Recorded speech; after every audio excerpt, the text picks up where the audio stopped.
បាទជម្រាបសួរពុកម៉ែបងប្អូនទាំងអស់គ្នាតម្រុយឆ្នោតវៀតណាមប្រចាំថ្ងៃរបស់ខ្ញុំបាទក៏បានវិលត្រឡប់មកជួបពុកម៉ែបងប្អូនទាំងអស់គ្នាសាជាថ្មីទៀតហើយអញ្ចឹងតម្រុយឆ្នោតវៀតណាមប្រចាំថ្ងៃរបស់ខ្ញុំបាទថ្ងៃនេះដែរគឺថ្ងៃទី16ខែ3ឆ្នាំ2026អញ្ចឹងតម្រុយឆ្នោតវៀតណាមប្រចាំថ្ងៃរបស់ខ្ញុំបាទក៏មានតម្រុយម៉ោង 1:30 នាទីតម្រុយម៉ោង 4:30 នាទីនិងតម្រុយម៉ោង 6:30 នាទីតម្រុយលេខអុកតុងគឺមានតម្រុយអុកតុង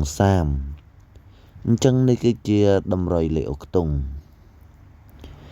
រីឯតម្រុយលេខតូចគឺមានតម្រុយ4គ្រាប់តម្រុយលេខតូចគ្រាប់ទី1គឺមានតម្រុយលេខ31អញ្ចឹងនេះគឺជាតម្រុយលេខតូចគ្រាប់ទី1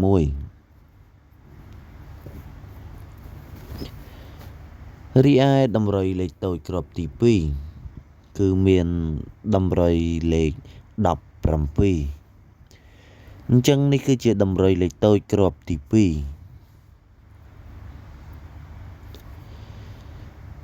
រីឯតម្រុយលេខតូចគ្រាប់ទី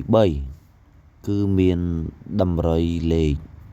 58អញ្ចឹងនេះគឺជាតម្រុយលេខតូចគ្រាប់ទី3រីឯតម្រុយលេខតូចគ្រាប់ទី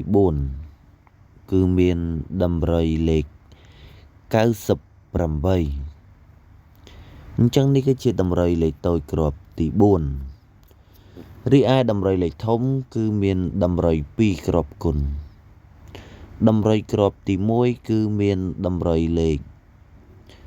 496គុណអញ្ចឹងតម្រុយលេខធំកុំភ្លេចគុណរីឯតម្រុយលេខធំគ្រាប់ទី2គឺមានតម្រុយលេខ345គុណអញ្ចឹងសូមបញ្ជាក់ម្ដងទៀតតម្រុយឆ្នោតវៀតណាមប្រចាំថ្ងៃរបស់ខ្ញុំបាទក៏មានតម្រុយម៉ោង 1:30 នាទី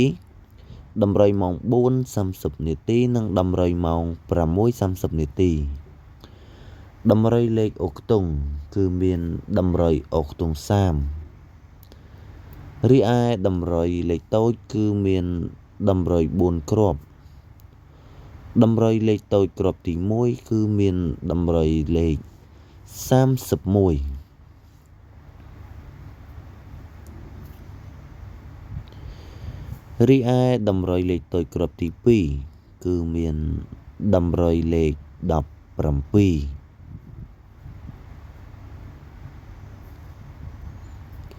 រីឯតម្រុយលេខតូចគ្រាប់ទី3គឺមានតម្រុយលេខ